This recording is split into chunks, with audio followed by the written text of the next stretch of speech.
امیر اہل سنت کی بارگاہ میں التماس ہے کہ میرے لیے بخشش کی دعا فرمائیں، اور میری اہلیہ جو کہ آپ کی مرید بھی ہیں اور میں آپ کا طالب ہوں، میری اہلیہ مجھ سے ناراض ہیں۔ برائے مدینہ میری اہلیہ اس وقت مدنی چینل دیکھ رہی ہیں، آپ ان سے فرما دیجئے کہ میرے کسی بھی عمل کو جو کہ ہو گیا ہو، غلطی ہو گئی ہو، معاف کر دیجئے اور مجھ سے صلح فرما لیں۔ اس کا مطلب ہے کہ انہوں نے اپنی غلطی کا اعتراف کیا ہے تو معافی مانگ رہے ہو۔ اب آپ دیکھ لیں کہ اگر معاف کر دیں اور گھر بسا لیں آپ، اور آپ کو لگتا ہے کہ آپ ان کے ساتھ زندگی گزار سکتی ہیں، تو برائے وصل کردن آمدی، نئے برائے فصل کردن آمدی، کہ تو جوڑ پیدا کرنے کے لیے آیا ہے، توڑ پیدا کرنے کے لیے نہیں آیا۔ تو مل جل کر رہے ہیں، ایک دوسرے کو معافی تلافی کر کے اور زندگی بسر کریں۔ تو بعض اوقات ایسے ہیوی مسائل بھی ہوتے ہیں، تو اس لیے میں نے وہ ایک بات کر دی کہ مطلب اگر گھر چل سکتا ہے تو ایک بار اور موقع دے دیں ان کو۔ یہ بیچاری اب ظاہر نادی میں جبھی تو یہ چل کے آئے ہیں، مدنی چینل کے ذریعے آپ کے پاس آئے ہیں۔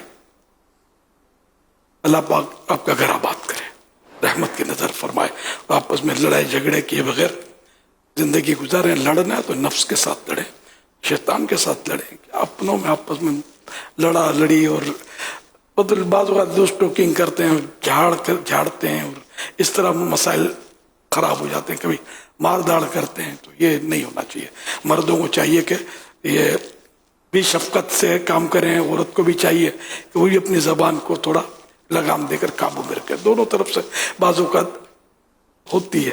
یہ بھی ہوتا ہوگا کبھی ایک طرف سے ہی تالی بجتی ہو اور ایک ہی فرد، ایک ہی فریق ایسی غلطیاں کر جاتا ہو جس سے مطلب مسائل مزید الجھتے چلے جاتے ہوں۔ سب کچھ ہو سکتا ہے، اس لیے مجھے کوئی ڈیٹیل پتہ نہیں ہے۔ اللہ پاک رحمت کی نظر فرمائے۔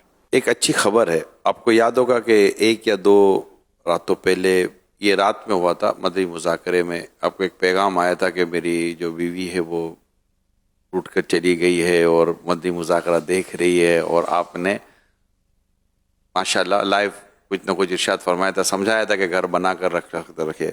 میں امیر اہل سنت کی بارگاہ میں یہ بتانا چاہتا ہوں کہ میری زوجہ نے امیر اہل سنت کی بات پر لبیک کہتے ہوئے مجھ سے صلح کر لی ہے، تو مجھے معاف کر دیا ہے۔ شکریہ عطار کا، شکریہ عطار کا۔ میری بیٹی 2 ماہ کی ہے، بیمار ہے، دعا فرمائے، اللہ صحت عطا فرمائے۔ تمام گھر والوں کے لیے دعا فرما دیجیے عافیت کی۔ اللہ پاک شفا عطا فرمائے، آپ کو بہت بہت مبارک، دونوں کو مبارک۔ بعض اوقات ہوتا ہے کہ بس ٹوٹنے والا ہوتا ہے گھر، اور کوئی گٹھا لگا کر رسی کو جوڑنے والا آ جاتا ہے، تو یہ ہوتا ہے کہ کئی ڈوٹ کے بیٹھ جاتے ہیں اور وہ کہتی ہے میں نہیں جاتی، تو وہ کہتا ہے کہ ٹھیک ہے میں نہیں بلانے آتا۔ تو حضور ایسا لگتا ہے کہ بعض اوقات گھر جو ہے نا ضد میں ٹوٹتا ہے، جبکہ بات اتنی بڑی نہیں ہوتی کہ جس کی وجہ سے گھر ٹوٹ جائے۔ ماشاءاللہ یہ مدنی بیٹی سعادت مند ہے، میری بات مان لی۔ بات ہمیشہ بنانے کی کرنی چاہیے، بگاڑنے کی نہیں کرنی چاہیے۔ قرآن کریم میں بھی ہے وَالصُّلْحُ خیر، اور صلح میں بھلائی ہے۔